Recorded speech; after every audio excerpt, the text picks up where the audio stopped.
están todos? Bienvenidos a esta nueva emisión de su programa A Fondo a través de UTV, el canal universitario de la cultura. Como siempre les saluda Franz Rivera, trayéndoles a ustedes un análisis con nuestros académicos, con la gente que labora en la Universidad Nacional Autónoma de Honduras sobre el acontecer, ya sea universitario o acontecer nacional. Lo importante es que usted pueda conocer desde ese punto de vista académico, científico, que nos da la Universidad Nacional Autónoma de Honduras, los datos más importantes de lo que ocurre en nuestro entorno. Como lo hicimos pues prácticamente desde que inició este año para nosotros, hemos estado llevándoles a ustedes el análisis de algunos sociólogos, de algunos entendidos de la materia en nuestra universidad, de lo que está ocurriendo en nuestro país, cómo analizarlo, cómo verlo desde ese punto de vista sociológico y qué podemos esperar como hondureños sobre lo que está ocurriendo. Hoy traemos 3 sociólogos, 3 catedráticos de la carrera de Sociología de aquí de la Universidad Nacional Autónoma de Honduras, que a continuación les presento. Primero les presento a Osman López, quien es catedrático y sociólogo. Bienvenido, maestro. Buenos días, mucho gusto. Gracias. Blas Barahona también es otro de los sociólogos de nuestra universidad. Blas, bienvenido. Gracias, mucho gusto y un placer. También nos acompaña el catedrático y también sociólogo Roberto Briceño. Bienvenido, maestro. Muchas gracias, Fran. Un placer saludar. Gracias, gracias. ¿Cómo analizar lo que está ocurriendo en nuestro país? Yo he hablado con algunos historiadores y me dicen, este es un hecho inédito, no habíamos pasado por una situación como esta. ¿Cómo podemos analizar, Blas, esta situación que estamos viviendo actualmente? Bien, primero, gracias por acompañarnos y a participar en este foro. Bueno, yo no diría tanto que es inédito, pero sí es interesante, ¿va? Porque esta crisis que estamos viviendo casi es una continuación del golpe de Estado del 2009. Es decir, problemas que en aquel entonces no se solucionaron, se han venido arrastrando y ahora han precisamente salido a flote, han explotado. Esta es una crisis política, ¿va? Una crisis política y social, producto de una serie de violaciones a la ley, comenzando por la violación a la Constitución de la República, que no se permitía la reelección de un presidente, sin embargo se ha impuesto, ¿verdad? Eso ha provocado una crisis, un conflicto que se viene arrastrando desde antes de las elecciones, desde el momento de la inscripción del candidato del Partido Nacional para este proceso. Y por supuesto que la crisis va a explotar a raíz del proceso electoral, la forma en que se manejaron las elecciones y también por la forma en que ha sido cuestionada estas elecciones de ser fraudulentas, unas elecciones que han sido muy cuestionadas incluso por la OEA, por los organismos internacionales y por supuesto por la sociedad hondureña. Esto entonces nos da la idea, ¿va?, de que esta crisis no se va a solucionar en un corto plazo y no pasa por un proceso de un verdadero diálogo encaminado a solucionar el problema que generó el conflicto. Si el diálogo no está encaminado a solucionar el conflicto, entonces no tiene sentido este diálogo, porque entonces lo que busca el diálogo es legitimar al gobierno, ¿va?, por todo el cuestionamiento de las elecciones, y todo proceso de diálogo va encaminado a eso si no se soluciona el origen que ha provocado el conflicto. Y más adelantito vamos a profundizar un poco sobre ese tema del diálogo, porque hay algunas personas que no están de acuerdo con él. Pero su análisis de esta situación, de este contexto en el que estamos viviendo en este momento, maestro. Bien, Enrique ya avanzó el contexto del cual se origina, ¿no?, esta nueva fase que está viviendo el país en términos de sus procesos políticos. Lo que sí está claro, digamos, que este es un punto de llegada que marca una ruptura constitucional, que ya se había dado con el golpe en el 2009 y una situación que nunca se logró restituir, digamos, el orden democrático y el Estado de Derecho en el país. Fundamentalmente no se restituyó el respeto a la Constitución. Eso quedó solapado prácticamente y se entraron a ciertos acuerdos, ¿no?, para avanzar en querer constituir un nuevo proceso democrático, pero que en este momento ha colapsado, ¿no? Colapsó con un proceso de reelección inconstitucional y que fue prácticamente admitido por los tres poderes del Estado, y en ese sentido hay un contubernio de esos tres poderes que pues prácticamente han violentado la Constitución. Eso hay que dejarlo de principio sentado. Ahí hay una violación clara a la Constitución y tiene que resolverse ese primer punto. Segundo momento es el proceso de una elección donde el presidente se reelige producto de un fraude electoral. Y en ese sentido tenemos la usurpación del poder, arrebatándole la voluntad política al soberano, expresada en las urnas. Entonces, la situación se agudiza, se agrava, ¿ya? Se embiste en el poder y se sostiene por la fuerza. Tercer punto, es decir, utiliza el aparato militar y policial para reprimir ferozmente al pueblo hondureño. Entonces, Honduras vive una grave crisis humanitaria, una crisis de derechos humanos. El Estado de Derecho prácticamente ha desaparecido.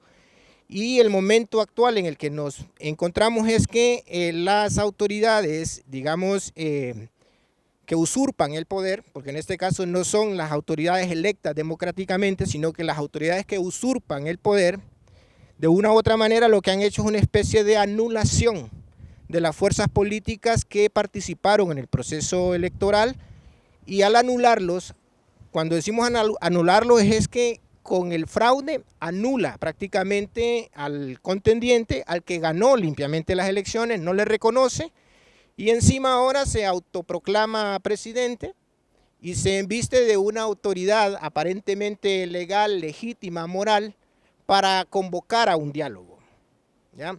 Y eso en el fondo lo que es una desfachatez política, ¿ya? A las fuerzas políticas que en este momento se encuentran en exigencia del derecho ciudadano al respeto de la voluntad soberana del pueblo, el punto es no participar de un diálogo donde ha sido anulado por quien usurpa el poder. ¿Por qué? Porque al participar del diálogo, al contestar la nota, al poner un pie en la puerta donde se llevará a cabo la reunión, automáticamente está habilitando a aquel que le ha anulado políticamente. Ese es un juego, digamos, podríamos decir que es un juego burdo.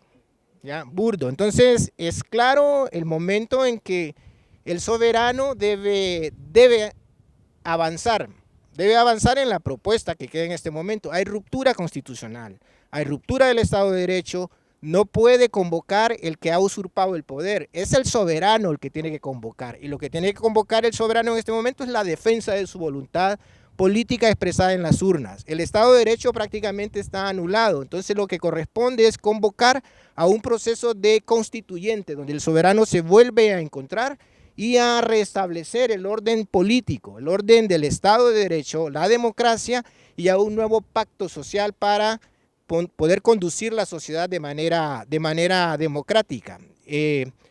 Esto es importante. Honduras vive en un momento político de su historia tenso, un momento político de su historia, podríamos decir, inédito en ese sentido, porque es la oportunidad donde las fuerzas políticas, donde la ciudadanía, donde los hondureños que fuimos a las urnas a expresar nuestra voluntad, defendamos, no solamente en las calles exigiendo que se respete, sino organizándonos para exigir el proceso de restitución del orden democrático.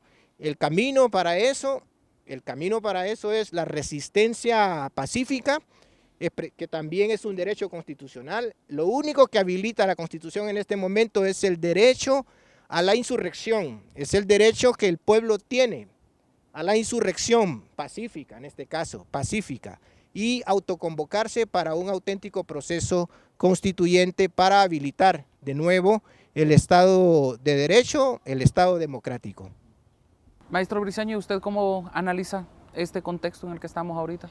Usted planteaba cómo analizar la situación. Yo veo 4 elementos de análisis. El primer elemento se relaciona con las contradicciones internas al interior de la sociedad hondureña y esas contradicciones expresadas en relaciones de poder. esas relaciones de poder están articuladas a otros procesos. Y me refiero a los procesos políticos. El contexto de los procesos políticos actuales, como punto de inflexión, es el golpe de Estado. A partir del golpe de Estado, lo que hay aquí es un proceso de desarticulación institucional de lo que habría de ser el Estado de Derecho. Cuando yo hablo de Estado de Derecho, me estoy refiriendo al Estado que garantiza los derechos sociales. En el país nadie tiene garantizados sus derechos. Y hay una tendencia fuerte a la militarización. Esa tendencia fuerte a la militarización de la sociedad se relaciona con la estrategia imperialista de los Estados Unidos. Nosotros estamos formando parte de la frontera sur de los Estados Unidos. En la estrategia norteamericana hay 3 elementos que son claves. El primer elemento se relaciona con la contención de los flujos migratorios hacia los Estados Unidos y paradójicamente el control estratégico del flujo del tráfico de drogas hacia Estados Unidos. Y eso ha justificado la militarización, el equipamiento militar de la sociedad hondureña. ¿Cuáles son los resultados así grandes, a gran escala, observados hasta ahora? Uno, la desarticulación de lo que habría de ser el Estado. En el país, el sistema institucional no funciona para ser un Estado con autonomía relativa. Ahora Honduras es menos Estado que hace, serían 9 años, ¿verdad? Es menos Estado que hace 9 años. Nosotros vemos gobernantes que no parecen gobernantes, más parecen gobernadores de provincia, relacionados, esto en relación con la subordinación al Estado imperial. Las consecuencias de todo esto es la alta tensión interna entre las mismas élites, las élites políticas. Dos fracciones de la élite oligárquica hondureña, una fracción de la élite que más parece un conjunto de mafias criminales y corruptas, y la otra élite que trata de restablecer un sistema institucional que permita presentar la imagen de un Estado democrático. Es decir, se trata de, en esta perspectiva, de restaurar el sistema institucional. Paradójicamente, en las elecciones de 2013, 2009, 2013, había una tendencia de restauración legítima o de legitimación del proceso político o de reconstitución del sistema político hondureño. En las elecciones pasadas del 26 de noviembre se observó incremento de la participación electoral. Yo digo porque el actual jefe de Estado, que para mí es un jefe de facto,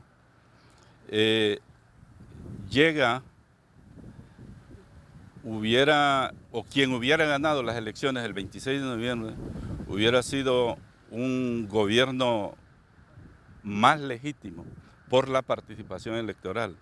Y la composición de esa participación electoral daba muchas expectativas de procesos de restauración institucional. Fíjense que es una mayoría de población joven que por primera vez ejercía el sufragio. Esa población es precisamente la que está luchando en este momento por restaurar el sistema institucional para lo que habría de ser un sistema democrático. El otro elemento es que, les decía, la paradoja del sector externo, en este caso de la intervención norteamericana, es que pretendiendo contener o asegurar efectividad en el uso de los recursos que está aportando para militarizar y establecer la frontera militar sur, de control de los flujos migratorios y de control del narcotráfico, termina avalando un régimen corrupto e imponiendo una dictadura en el país. Hace 3 días yo leí un artículo que se titula Honduras, el laboratorio de la barbarie. En Honduras, desde 2009 hasta acá, ha habido más o menos 3 o 4 golpes de Estado, es decir, golpes institucionales, que gradualmente van limitando hasta establecer lo que tenemos ahora, un gobierno con las características de un Estado totalitario, concentrador de todos los recursos de poder. Les decía, la consecuencia fundamental es que le ganamos a Haití. Estamos en la primera posición en América de los países pobres de América.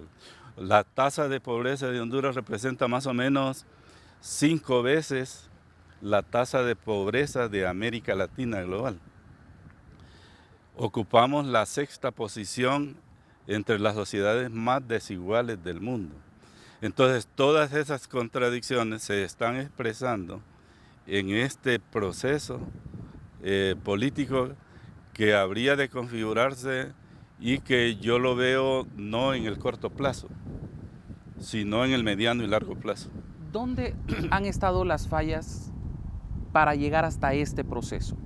¿En una sociedad que no se involucra o no se quiere involucrar en estos temas? ¿En una oposición de partidos políticos blandengue, algunos de ellos hasta con compadrazgos? ¿O en la naturaleza de quienes nos gobiernan? ¿Dónde consideran ustedes que ha estado el problema para que ahora estemos a este nivel, a esta altura? Blas. Bien, primero hay que ver que aquí lo que ha habido es una ruptura del Estado como tal, del Estado de Derecho. Y esta ruptura empieza precisamente por los problemas y las contradicciones que expresaba el compañero Briceño desde el golpe de Estado del 2009. Pero también hay que ver que este gobierno o este presidente presidente de facto fue controlando los poderes del Estado. Y entonces no solo hay una ruptura del Estado, sino que se ha perdido la institucionalidad como tal. Esto significa que entonces hay un control de poderes concentrados en el que rectora la nación. Esto nos conlleva entonces que va a tener control del poder ejecutivo, del poder judicial y del poder legislativo. Esta concentración de poderes entonces también se ha hecho de manera corrupta, o sea, corrompiendo todas las estructuras del Estado. Pero además vemos que de manera astuta también se fue controlando los poderes, pero no se quisieron hacer reformas electorales, porque en la medida que se hubiesen hecho las reformas electorales, este proceso hubiese sido más transparente, ¿ah? A pesar de la participación masiva que hubo de la población en los procesos electorales, nos conlleva entonces a que se vaya a dar esta crisis. Por otro lado, la oposición... Pero esa es la jugada de los políticos. Claro. Ahora bien, ¿hay quien puede detener ese tipo de jugadas? Por supuesto, claro. Ellos vieron todo esto, entonces no quisieron hacer reformas. Al no haber reformas, entonces se va a haber una concentración de poder y entonces se va a un proceso electoral con las reglas del juego impuestas por el Estado, impuestas por el gobernante. Por otro lado, la oposición desde el Congreso fue una oposición que no tuvo incidencia, que no hubo capacidad de poder articular los procesos. La oposición se viene a hacer precisamente para el proceso electoral y después del proceso electoral. Entonces vemos que se han venido acumulando una serie de problemas políticos, problemas sociales, incluso problemas económicos. El otro aspecto fundamental que hay que tomar en cuenta es el problema de la corrupción, ¿va? La corrupción y la impunidad.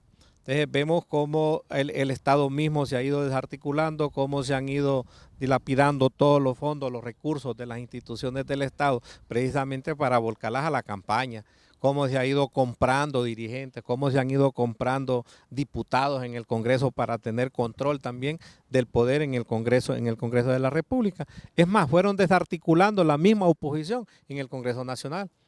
Y todo eso de manera corrupta, comprando, y vemos, por ejemplo, ahorita se someten a a juicio a 5 diputados y dicen que no, a que salen limpios, porque además se establece una ley para curarse en salud, es decir, que los va a blindar a todos ellos. Y hoy vemos entonces que aquí la corrupción va a seguir galopando. Entonces, este es un gobierno controlado precisamente por lo que decía Briceño, por esas mafias que han venido controlando el poder, los poderes de facto, ¿verdad? Y hoy estamos en una situación, en una crisis mucho mayor que la que vivíamos antes, porque estamos con un gobierno de facto, un gobierno muy cuestionado, un gobierno donde ha perdido la institucionalidad, pero que además la crisis va a ser más permanente y más galopante. Así es. Hacemos una pausa, al retornar continuamos hablando sobre este tema. ¿Dónde ha estado la falla? ¿Ha fallado el pueblo en exigirle a los gobernantes a que se apeguen estrictamente a la ley? ¿Ha fallado la oposición en el Congreso Nacional al no pararse, como dice vulgarmente uno, en 30 para poder detener tanta violación a la Constitución de la República? ¿O dónde está el problema? Ya regresamos.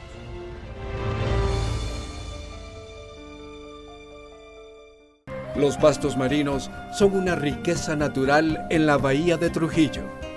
Importantes ecosistemas que sirven de alimento y refugio para diversas especies dentro del mar. Es un tesoro de la naturaleza que debemos cuidar y proteger, evitando la contaminación de las playas. Haz tu parte, no contamine las playas para que estas especies no desaparezcan.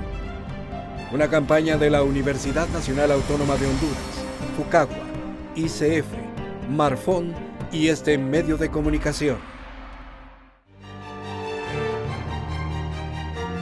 Gracias por continuar con nosotros. Les preguntaba a nuestros invitados dónde está la falla de toda esta situación.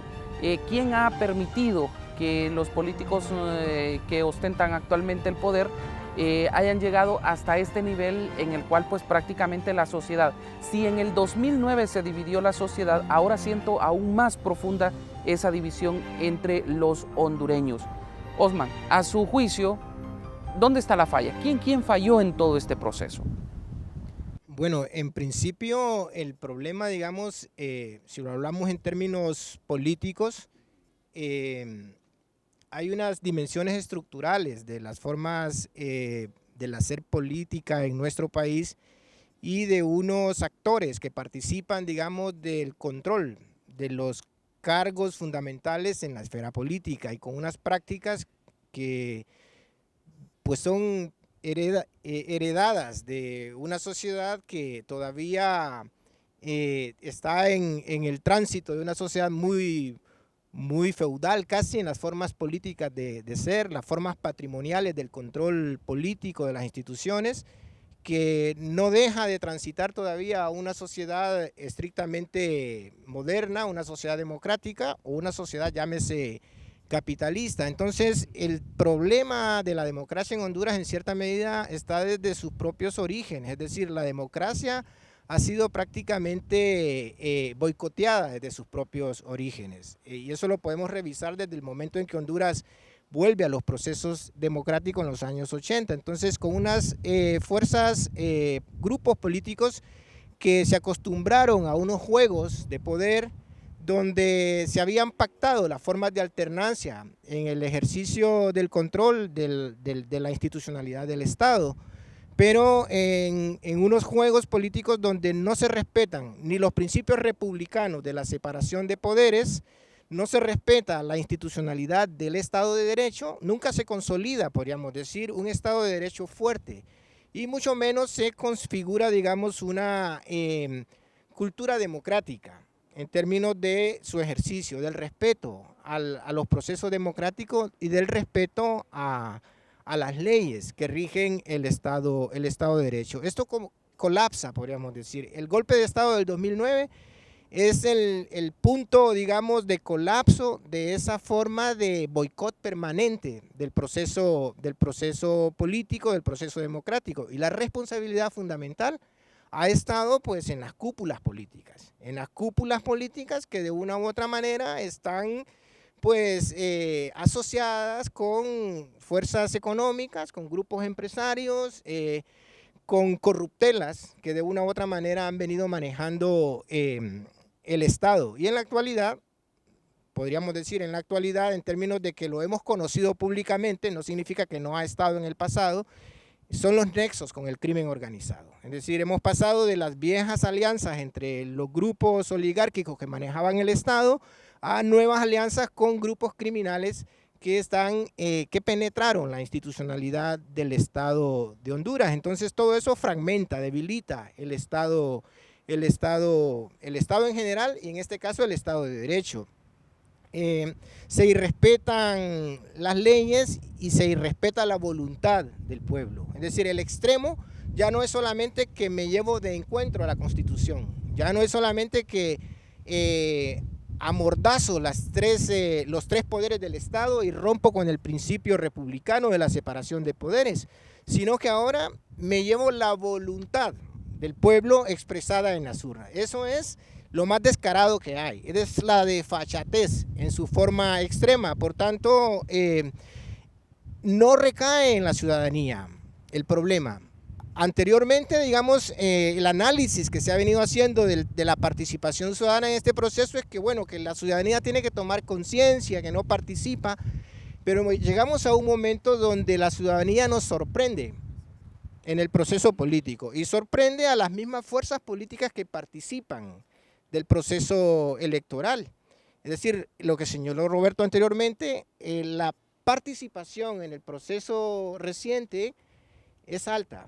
Y eso demuestra que ha habido, digamos, una politización de la ciudadanía hondureña. Los ciudadanos hondureños expresaron que están politizados y además están dispuestos a participar y a salir de las crisis de manera democrática, de manera pacífica. Y esa voluntad está expresada en las urnas. El no querer entender que esa expresión refleja no solamente un número, sino que alrededor o detrás de ese voto hay también una serie de voluntades, especialmente una voluntad de un pueblo digno, de un pueblo noble que quiere resolver sus conflictos de manera pacífica y que encima le arrebatan eso. Lo que muestra es que usted tiene unos grupos que están en el ejercicio del poder de forma desvergonzada frente a una ciudadanía que da lecciones de democracia, y no solamente en el voto, sino que además lo hace ahora en las calles, exigiendo democracia. Así es. ¿Cómo analiza el papel del Tribunal Supremo Electoral en este caso, maestro? En los términos en los que yo planteaba, el hecho de que primero se desarticula el sistema institucional. Al desarticular el sistema institucional, lógicamente, desarticulan las formas de control para control del sistema político hondureño. Corrompen las instituciones. Es decir, desde la elección, por ejemplo, de quienes constituyen el Tribunal Electoral, que se redujo a un tribunal del partido de gobierno. Cuando uno ve el país, paradójicamente lo ve como manejado, como en el sentido de que se les deja a los ratones cuidar el queso o a los conejos cuidar las zanahorias. Así tienen el país. Uno ve que bueno, yo particularmente veo que nos están dejando sin país, que nos están dejando sin instituciones. Y el concepto que usaba Osman de politización de la juventud, eso es un logro de todo este proceso. Si ustedes observan las manifestaciones de la juventud reclamando por el robo o el asalto criminal del ejercicio y del derecho de sufragio a los primeros ciudadanos, es decir, a los primeros ciudadanos ejerciendo su derecho al sufragio, implica que todas las demandas que están manifestando la juventud aquí en la universidad y fuera de la universidad son demandas democráticas. es sencillamente por la restauración institucional. Aquí en la universidad las demandas de los estudiantes es por la restauración institucional. Fuera de la universidad, en el Estado, es por la restauración de las instituciones, contra la corrupción y contra esas mafias que están usurpando el Estado de Honduras. Usted preguntaba, por ejemplo, ¿quién es culpable? ¿Dónde está el problema? Yo le señalaba, yo identifico en todo este proceso desde 2009 hasta ahora más o menos 3 golpes.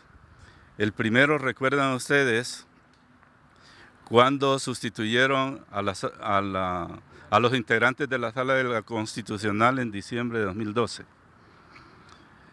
Ese es el primer golpe que se dio y se dejó pasar. Las élites políticas lo toleraron implícitamente y en algunos casos explícitamente. La gente ha estado desmovilizada, habiendo muchos motivos para estar movilizado. El otro proceso que tiene como antecedente inmediato fue la justificación de la misma reelección planteada por un grupo de diputados del Partido Nacional y acompañados por alguien de la ODE.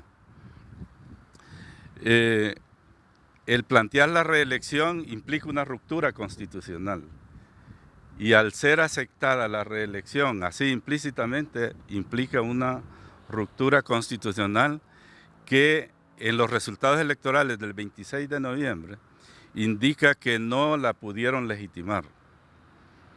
Al no poderla legitimar, la manifestación ciudadana fue fundamentalmente en contra de la reelección, no votando a favor de alguien, sino contra la reelección y contra la dictadura.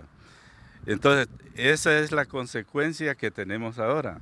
Las manifestaciones democráticas de la ciudadanía son precisamente por restaurar lo que debió consolidarse en todo este proceso, en los 9 años pasados, y que la élite política, con mayor fuerza, usurpando el sistema institucional del Estado, ha logrado imponer un tipo de Estado que no es realmente un Estado, un orden que es su orden, pero no el orden de las mayorías.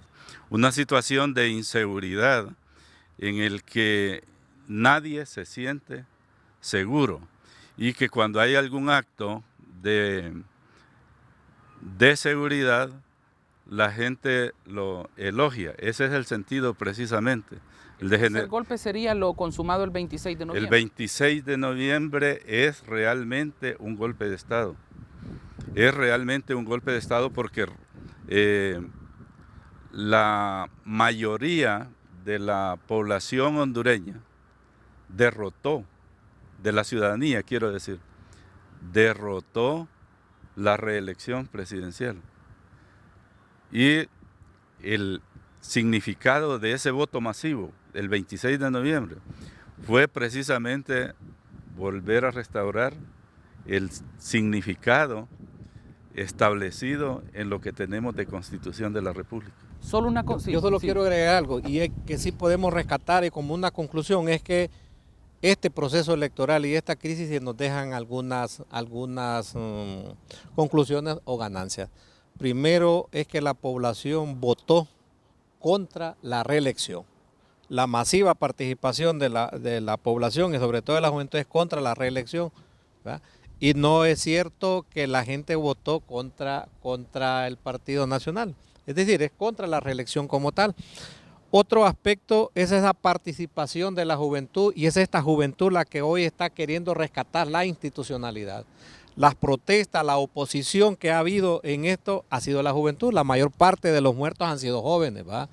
Este gobierno se está manteniendo precisamente a través de la represión, a través de la fuerza y está siendo sostenido prácticamente por las fuerzas militares, las fuerzas armadas. Entonces, sí hay algo interesante, es que la población hondureña ha dicho no a la reelección y que tampoco va a permitir un nuevo proceso electoral bajo esas condiciones. Por eso creo que es fundamental poder analizar en qué consiste este diálogo que está convocando el presidente, que lo está convocando de manera ilegal también porque no es legítimo. Pero ¿es correcto un diálogo a esta altura cuando la mayoría coincide que lo que hubo fue un fraude electoral?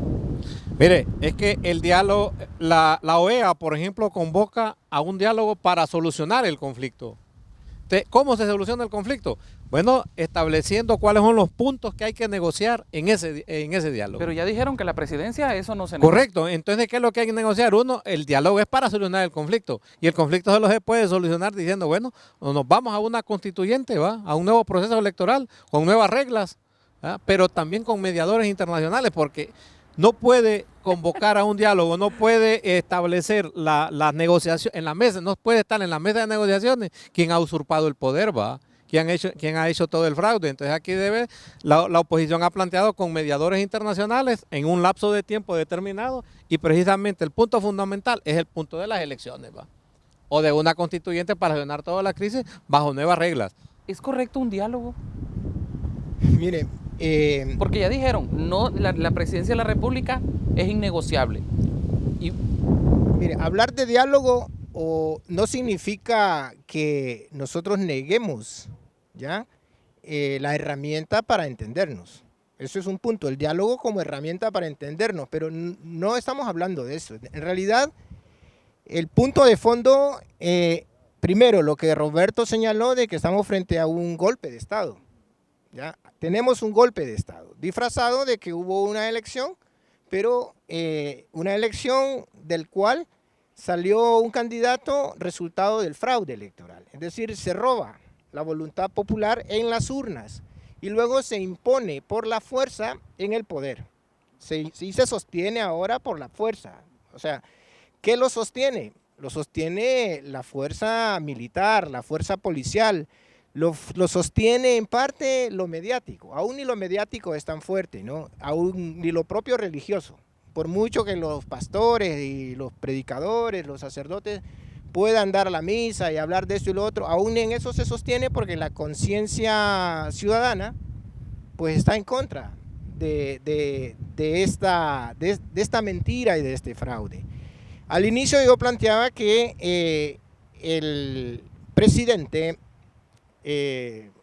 digamos ilegalmente impuesto, habla de diálogo cuando ha prácticamente negado la existencia del otro, ha anulado políticamente al otro, es decir, al robarle la expresión política en las urnas, al robarle la voluntad al pueblo, prácticamente está negando, está desconociendo al otro. Y luego, en ese momento hay un silencio. Ustedes observen la conducta política que ha tenido Juan Orlando Hernández. Juan Orlando Hernández hasta el momento nunca ha dicho que gané las elecciones, ni ha dicho que Narrala perdió las elecciones. No se ha referido en absoluto a esto.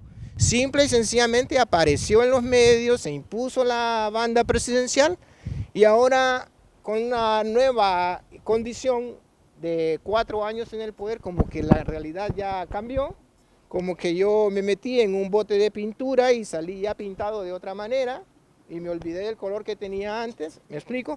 Y ahora llamo suavemente al diálogo a alguien que yo lo he prácticamente anulado en el proceso político. Si el actor llamado oposición participa de este juego que es maniqueo, pues está perdiendo la apuesta política y está de una u otra manera defraudando al soberano. En realidad no son ni los propios partidos políticos ni los propios dirigentes de los partidos políticos los que deben resolver esta cuestión. Este no es un asunto de Manuel Zelaya Rosales, ni es un asunto de Salvador Narrala o de las cúpulas de los partidos. Los partidos son canales.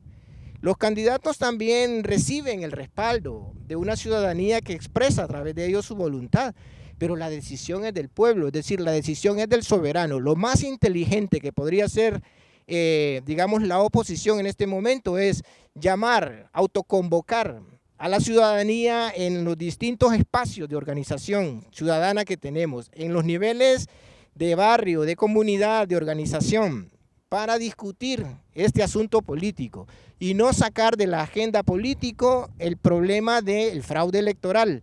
Desplazar el problema del fraude con otros problemas o mezclar otros problemas en este momento alrededor del electoral es un error político. Los problemas de pobreza, de desempleo, los problemas estructurales estarán ahí y esto requerirá tiempo resolverlo. Pero el problema de restituir la vida democrática, las libertades políticas, el Estado de Derecho es lo emergente y lo que urge en este momento es que el pueblo tome la decisión de qué es lo que va a hacer. Podemos sobrevivir con un presidente que dice que ganó y se impuso, que haga su juego, pero podemos vivir de espaldas a esa realidad y podemos también llamarnos a la desobediencia civil frente a un gobierno que usurpa el Estado. Perfecto. Vamos a hacer nuestra segunda pausa. Al retornar vamos a tocar este tema bien interesante y es la actitud del Congreso Nacional, tanto el anterior como el actual, y el papel de la Maxi. Ahí hay una situación que ha puesto también los pelos de punta del mismo Partido Nacional porque se han tocado fibras bastante sensibles para ellos y que desnuda aún más la situación de corrupción y la situación tan terrible que se vive en nuestro país. Ya regresamos.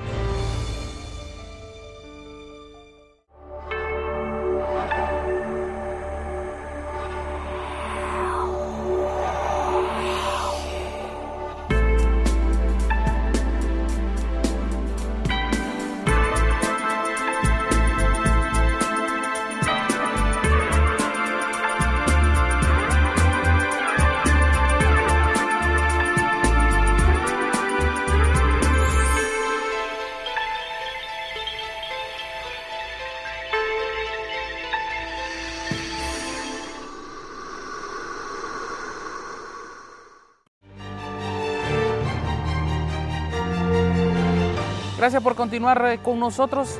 Este bloque queremos aprovecharlo para hablar sobre lo que ha ocurrido en el Congreso Nacional, la aprobación de leyes que al final trancan el proceso de esta red de diputados que, bueno, ya ha sido un secreto a voces desde hace años, que los diputados reciben fondos de un denominado fondo departamental supuestamente para hacer obras, a pesar de que no es exactamente el espíritu de un diputado, sino que el espíritu meramente es la creación de leyes para el sostenimiento, un mejor sostenimiento de un Estado de Derecho. Sin embargo, en nuestro país, antes el presidente del Congreso manejaba un fondo departamental que superaba los 2.000 millones de lempiras. Luego del Congreso Nacional se le quitó esa potestad al presidente del Congreso y pasó a manos del presidente de la República. ¿Esto a qué ha orillado? A que muchos diputados vayan donde el presidente de la República, pidan esos fondos y como se ha logrado observar en últimos informes que han salido, que con un pequeño informe se les desembolsaba hasta 600.000 lempiras, un trámite que no duraba más de un mes y que a la hora de la hora nunca rendían cuentas. La Maxi pues ha logrado destapar esta situación, se llama a 5 diputados del Congreso anterior para que rindan declaración de un dinero que se les había entregado. Lo que se hace todavía en ese Congreso Nacional, el que todavía formaba parte hasta el 27 de enero de este año, es trancarle esa posibilidad a la Maxi y dejar prácticamente en plena impunidad a quienes han hecho uso de manera indiscriminada de los fondos del Estado. La Maxi reacciona, señala de que no solamente son esos 5 diputados, que hay alrededor de 60 diputados o 65 diputados más involucrados en esa situación, incluyendo algunos funcionarios públicos, y menciona tácitamente el nombre del presidente del Congreso Nacional, Mauricio Oliva. ¿Cómo ven esta situación ustedes? ¿Forma parte de los escándalos en los que ha venido cayendo el mismo Partido Nacional? Y bueno, incluso hasta con la renuncia de Óscar Álvarez. Pero, ¿cómo analizar lo que ha ocurrido entre el Congreso Nacional, la Maxi y este estira y encoge que se ha venido dando? Maestro. Si lo relacionamos con el tema anterior, Yo conozco la historia de América Latina, en la historia de los regímenes de América Latina, los regímenes autoritarios y militares. Todos estos regímenes se resolvieron y se resolvió la reestructuración institucional de los estados a partir de constituyentes para la emisión de nuevas constituciones. En Honduras, sucesivos golpes de Estado y todavía no se ha logrado reivindicar una constituyente originaria. En la actual situación, si ocurrió un golpe de Estado con el fraude electoral y la imposición del actual gobernante, eso es razón más que fundamental para acordar la constitución de una nueva constituyente. El otro factor es que en el caso del problema de corrupción señalado por la Maxi, no solamente son 5 diputados los que están señalando, son 60 diputados. Eso indica que la mayoría de los integrantes del actual Congreso Nacional, o que casi la mitad de los integrantes del actual Congreso, estarían implicados en actos de corrupción. Y eso es un indicador de degradación total de lo que aquí llaman el primer poder del Estado. Es otra justificación para una constituyente originaria. En términos de esos factores, son también fundamentos para argumentar, establecer nuevas condiciones. Y en este caso, nuevas condiciones de diálogo. Pero cuando dos contendientes se sientan a dialogar, es cuando las fuerzas están más o menos equiparadas en capacidad de fuerza y de incidencia. Y en este caso, es probable y es observable más, que las fuerzas de oposición al actual régimen están bien posicionadas en el sentido de que han identificado como una manipulación y una forma de distraer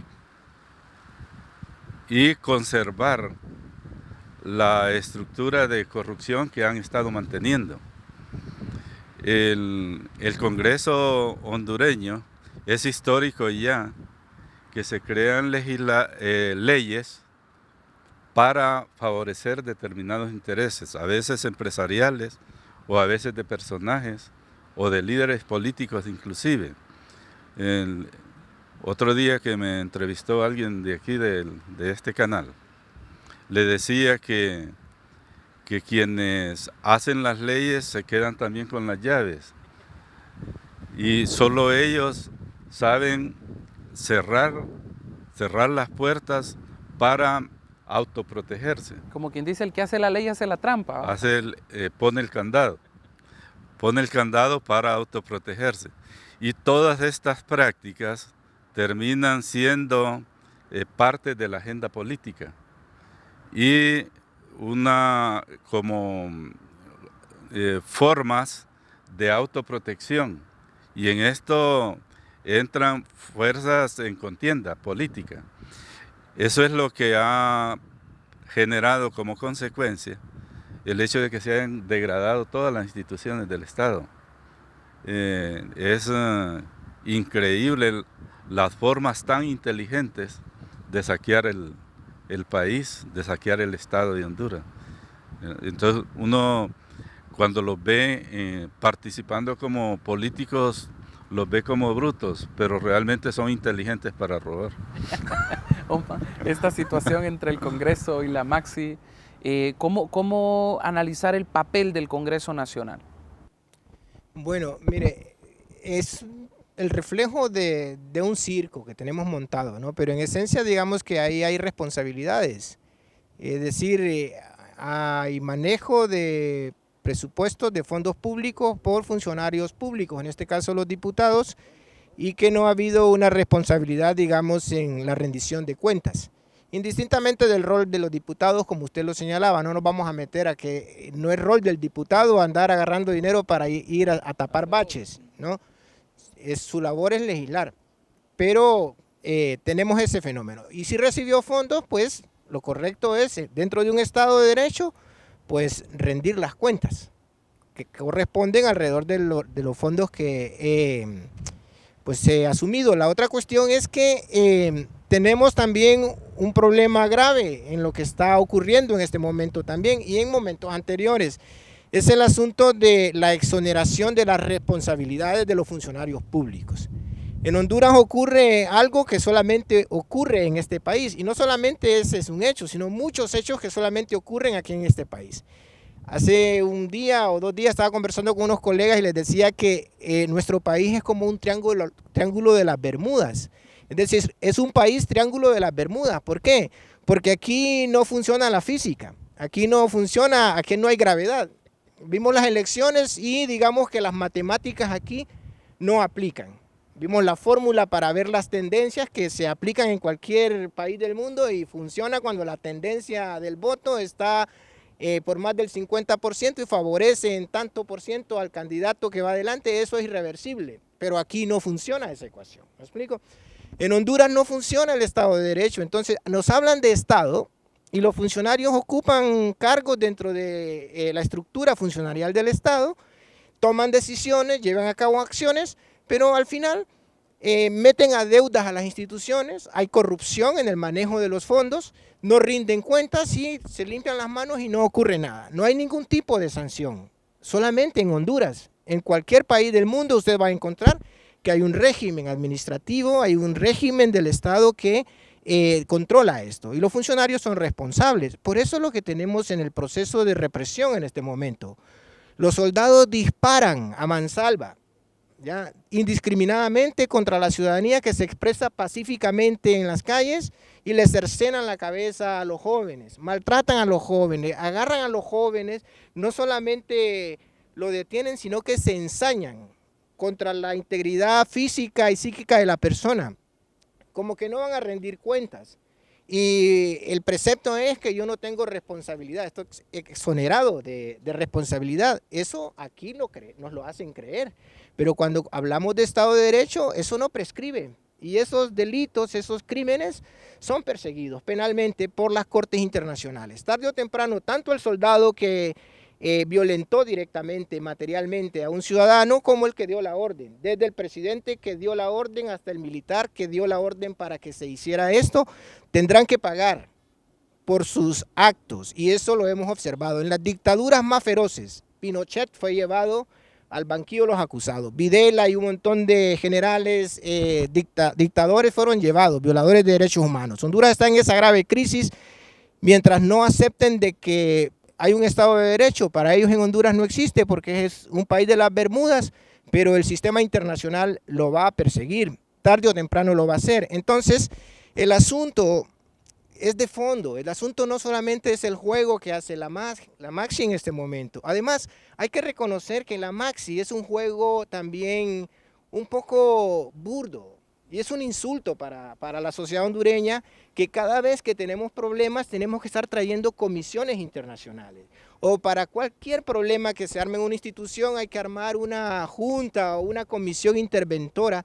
Eso lo que muestra es lo que planteamos al principio, los preceptos fundamentales de la Constitución de la República, del principio republicano, de la existencia de instituciones, de 3 poderes del Estado sólidos y de un Estado de Derecho sólido que funcione como una organización política coherente, con principios y con reglas claras y con el respeto a la ley y también con los principios morales que deben regir la conducta de todo funcionario público. Mientras eso siga explosionado, mientras eso siga en manos de grupos que no tienen, digamos, la desfachatez para tratar al pueblo hondureño de la forma en que lo está tratando, el escenario político presente y futuro de este país, pues seguirá siendo un atolladero histórico. Así es. Blas, ¿su punto de vista sobre esta situación? Bien, miremos las características de una dictadura.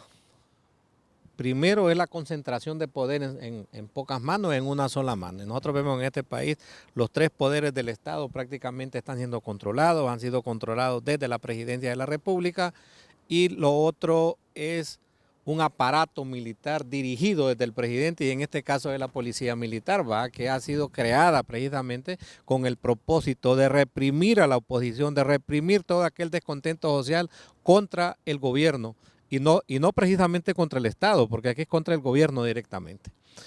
Lo otro es el manipuleo de todo este proceso mediante la corrupción, ¿ah? Y nosotros vemos aquí que hay algo interesante, es que la MASI no tiene poder de poder enjuiciar o llevar a juicio a los corruptos. La MASI presenta el informe, pero nada más hasta ahí llega, ¿va? Yo creo que ahí también es otra jugada política muy astuta del presidente de la República en crear una MASI y no traer la CICI, por ejemplo, ¿va?, que con mucho más autonomía. Y además de esto hay que ver el papel que está jugando Estados Unidos en este proceso, porque también aquí se juegan dobles raseros, ¿va?, una doble moral. Mientras en Venezuela ha sido cuestionada, tildada, etcétera, por los procesos electorales que ha vivido, donde se habla de corrupción, de que no ganó de manera limpia y transparente, ¿va? Aquí los Estados Unidos simple y sencillamente avala este proceso fraudulento que se dio, ¿va? ¿Por qué? Porque en la medida que el país le sea útil, que el presidente le sea útil para determinados propósitos geopolíticos, lo van a utilizar. Cuando ya no le sirva, igual se lo van a echar, ¿va? Lo van a sacar si les es un estorbo o que ya no juega en el ajedrez político que a ellos les interesa. Entonces, la corrupción es un cáncer que se está carcomiendo este país, pero igual la dictadura, el gobierno va a seguir existiendo en la medida que haya corrupción, porque eso es lo que los está alimentando. Y nosotros vemos como desde el Congreso precisamente cómo se han venido manejando todas las redes de corrupción, no solo con los diputados, sino incluso con familiares de los diputados, con familiares de ejecutivos del gobierno, ¿va?, que han manejado empresas fantasmas, que están manejando ONG precisamente para establecer y alimentar toda esa red de corrupción que se está manteniendo. La corrupción es un problema serio que está carcomiendo este país, y aquí quien se lance en un ataque contra la corrupción simple y sencillamente va a ser un héroe, ¿va? Pero el problema es que también si ataca a esa corrupción también va a ser una víctima de la misma corrupción. Es decir, va a pasar a otro proceso, a mejor vida, ¿va? Porque la ola de corrupción es tan grande, los tentáculos de la corrupción es tan grande que han prácticamente debilitado el Estado, se han ido hartando al Estado, han ido desestructurando toda la institución estatal. Y hoy tenemos un Estado fallido, un Estado débil, ¿va?, un Estado que hay que volver a un proceso de restitución de toda esta institucionalidad, y eso solo se puede hacer con una participación ciudadana muy activa, convocando si es precisamente a una nueva constituyente para restablecer todo este orden que está. Por eso yo quiero insistir en esto del diálogo. El diálogo solo se puede hacer cuando hay reconocimiento de las fuerzas en contienda. Si no se sientan con la fuerza principal, que es la que está en contienda, el diálogo no va a llegar a algo concreto o a soluciones.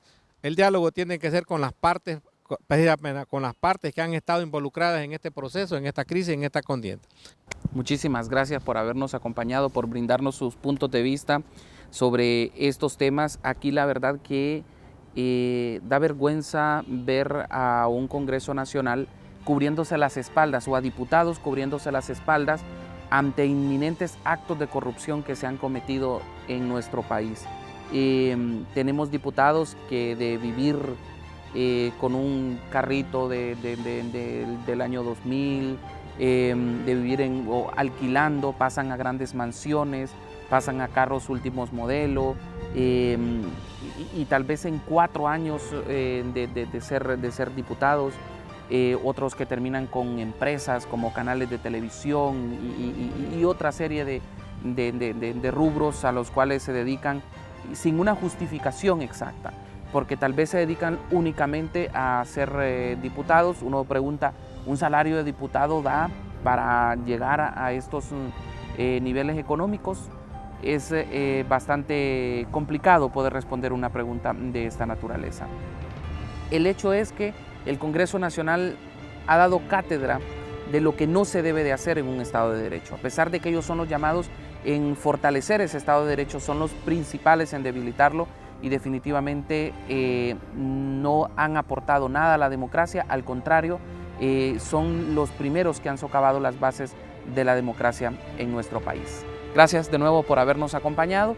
La invitación es para que estén con nosotros en la próxima emisión a través de UTV, el canal universitario de la cultura. Soy Fran Rivera, nos vemos en la próxima.